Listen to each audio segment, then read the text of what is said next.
let's talk about a space that was very, very hot through the course of the pandemic, the startup ecosystem. We saw valuations rocket, we saw unicorns being minted every other day. And while it's very clear directionally we are headed in the right direction, at this point in time there is going to be some pain on account of liquidity drying up. What is your own take on what we're seeing happen in the startup space, the funding that is likely to come in, where it's going to go, what valuations are going to look like? What do you make of that story? Well, I think startups are certainly a very, very important part of the future of this country. And it's across a range of what we do. And what excites me the most is you also have startups in areas like climate sustainability, where I think, frankly, if we marry the rest of industry, academia, and the startups together, we have a story that nobody else has, right? And we are not doing it as a small country. We are doing it as an extremely large country, and a country which has a history of being able to replicate good performance. If we do it, we'll do it well, and we saw it in digital payments, for example, and we saw the outcomes of it, like, say, financial inclusion. So I think there's still a big story there. You hinted a bit at governance also, for example. Yes. I do certainly think that, yes, in startups, governance is challenging. You also do have conflicts in terms of ownership and management and everything else. But it'll sort out over time. It's already starting to sort out in a big way. It's on the table. People are talking about it. And the good thing is this country is when we talk about it, we generally fix it. We may not fix it publicly, but we do fix it. So I think that'll get fixed. Capital starvation, yes, I think for a period of time now, particularly in periods of material uncertainty like this, and the pressures that of what is happening in the United States, I do think, yes, capital is going to be a little more scarce. Valuations in any case, I think, were a little on the high side, and perhaps getting a little sobriety into it is good for all of us. So I think overall, I don't think it's gloom and doom out there. I think it just means you need a little more hard work. There's no easy money anymore. Yes. Yeah, and I think it helps others as well, because sometimes when you get overfunded and you start, indiscriminately using the money, you also harm the ecosystem, because there's some other genuine players out there who get swamped out because there's one player who's able to flood the market at a lower cost, etc. Yes. You talked about governance, and I want to address the issue of not just governance-related risks, but other risks that CEOs are mindful of today. Cybersecurity is a big challenge. With this whole move towards work from home, etc., there has been not just cyber threats, but other kinds of issues that companies have had to deal with, moonlighting being one of them, which now industry after industry is trying to understand what they should do, how they should deal with this. If this is the new reality, how do you ensure that you move forward? Do you shut the door on it completely? Do you leave a window open? What are some of these other risks and challenges that have emerged through the pandemic that CEOs and companies are having to deal with? Well, as you described moonlighting is working at night.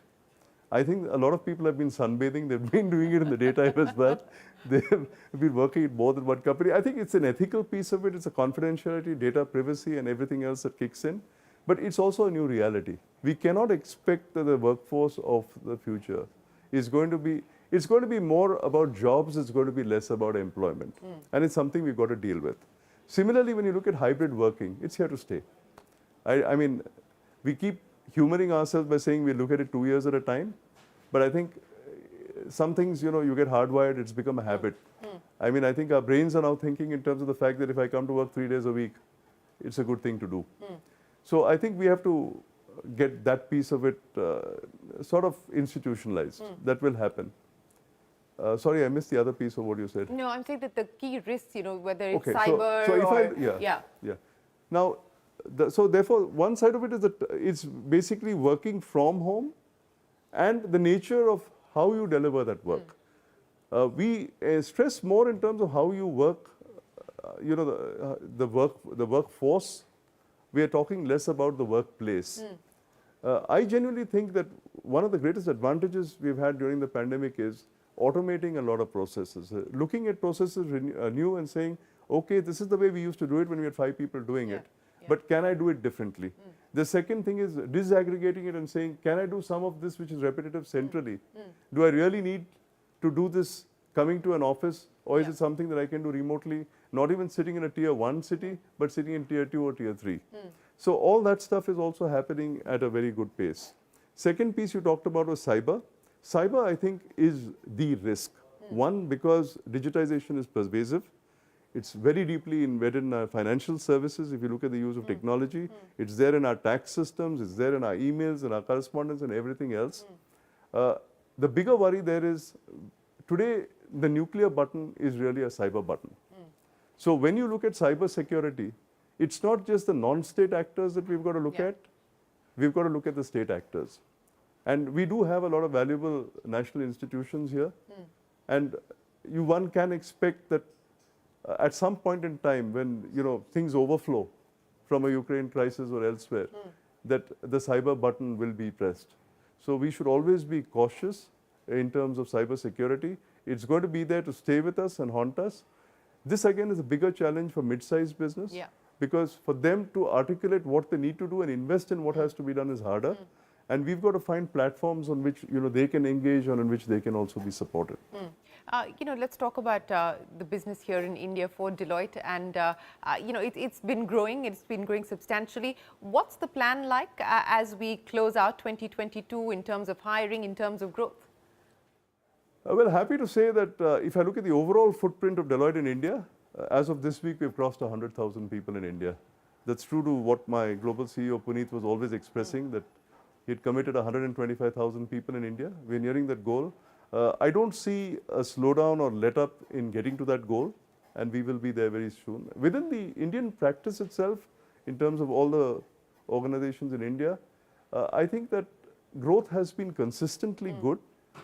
And if I look at the next 4 years, it's extremely positive. We are looking more in terms of getting out of only the major cities into the towns as well, because we discovered during the pandemic that 60% of our workforce actually was outside of the big cities. And so now we are going more and more into the other states as well. The other exciting thing that's happening in India is, I think the states are getting energized. And we're generally finding the competitive spirit in states is also increasing. So we do see that eventually the India of the future will also have a lot of industry, manufacturing, etc., not just concentrated, but dispersed across. And I think that's the way to go. So we are planning for that India as well. Well, one of the other aspects that I know the Big Four, including Deloitte, have been working on is, of course, the ESG framework, which was put together with the World Economic Forum. What's the India experience been like in terms of measuring the impact of what companies are hoping to do on the ESG front? The trouble in India is when we start something new, we talk a lot about it, but the deliverables are always a little opaque. My personal view is that sustainability is ingrained in every piece of advice that we give our clients, every piece of it. Because if you look at an attest piece, there is an attestation that needs to be done. If there's a financial reporting piece, again, India is trying to be ahead of it in terms of what we have to do. When you look in terms of manufacturing, if you look at supply chains, it's there, it's everywhere. So we are trying to say, how do you make it ubiquitous and say that your mindset when you think is think sustainable. Now, can you sell it as a separate product or service? I think initially you've got to package it in a way by which you can make people understand the importance of it all. But eventually it has to just get weaved into the overall fabric of what you do. In terms of size of what will the opportunity, it's huge. But the cost of not doing it is 3 times as big. So I think the loss to the economy if we don't build a sustainable environment is very much more. And that is really what we are looking at. I mentioned the G20 earlier. I think that's a huge opportunity for India to, I mean, as you know, we have taken our climate pledges and we are advancing what we are doing. And I think that that's an important thing that we've got to put out ahead to say that this is something that we have to build on. We can also look at food security and say, what are we doing around food? We can look at energy security. See, all these things are interlinked. It's not just sustainability. It's sustainability and survival that we have to look at together. Let me end then by asking you about some of the big global changes that are on the anvil. The OECD very recently put out just the broad framework of what they hope the world will move to in terms of regulating crypto assets. There is, of course, the BEPS norms that have already been articulated as well, but we have to see how those play out. In terms of global changes, what are you going to be watching out for and the implications of them? Well, BEPS is important, and it's important to our clients as well. I think that the most important thing that I'm looking at is the transformation that cloud is going to bring to us.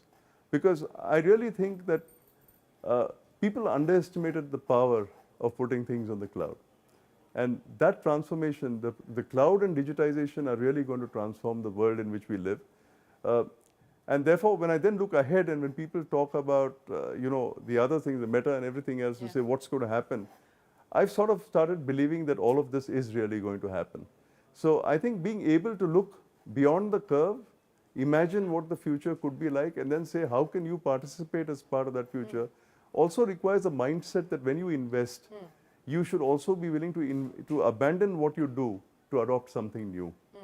I think the worst thing that any company can do today is to get so committed down a path that they can't make the change which necessarily is going to happen. So there is going to be change as a constant. It's going to be a huge amount of change. A lot of it is going to be technology-led. It's going to lead to vulnerabilities like cyber and everything else that we talked about. There's going to be an insularity. Countries are going to be looking more in terms of protecting themselves. We've got to look at those supply chains. So it's going to be a very anxious world. And, that's the point of time in which, doctors come in handy. And women too, and that's what I want to end by talking to you about. And I know that the global CEO Puneet Ranjan has been committed to championing the cause of bringing more women into the workforce, and of course that's been his mandate for Deloitte as well. I want to talk to you about the experience here in India. Well, we have a fantastic experience. I mean, we have about 46% women in the workforce. Perhaps, we started this only about 7 or 8 years ago, so in leadership positions, we are down to about 17-18% with the target of getting to 25. And I'm being honest about it because it's an area in which I thought I would be able to accelerate faster but could not. But the more important thing is, if you look at women in the workforce, I think that again should be on the India agenda, which I think it is. And therefore, when you look at certain parts of business, when you look at manufacturing, when you look at offshoring, we just look and say, which parts of this can actually be done by, say, a woman-only workforce as well. So I think getting more women into the workforce is important. Unfortunately, the pandemic has been a bit of a setback. I mean, I want to end on a high, but the reality is that the pandemic was a setback and you had women leaving the workforce. We are working on it. We are testing it out to say, how can we advise companies to get them back in a different format? Hybrid is certainly one of those areas in which you do it. But I certainly do think the big driver for the growth of India to 5 trillion, I won't put a number on it. I have it somewhere in my head, but I can't remember it offhand. But you will not reach the 5 trillion. No, if you don't have the women 40-45% of your women in the workforce. Absolutely. Well, and we hope that we move at least somewhat closer to that target. I mean, it's going to take a long time, but at least we shouldn't be going in the other direction, which is seeing a decline in the number of women actively participating in the workforce. 7 years. I give it 7 years. In 7 years, we will be there. In 7 years, we will be there. Well, we hope that that is not just an aspirational target, but a target that we do achieve, and more power to everyone who's going to stay committed to that cause. Always a pleasure. Thanks very much for joining us here, and again, wish you a very, very happy Diwali. Thank you, Shireen. Well, that's it then on this edition of On the Record from all of us here on the show. Many thanks for watching. We'll see you shortly. Stay tuned.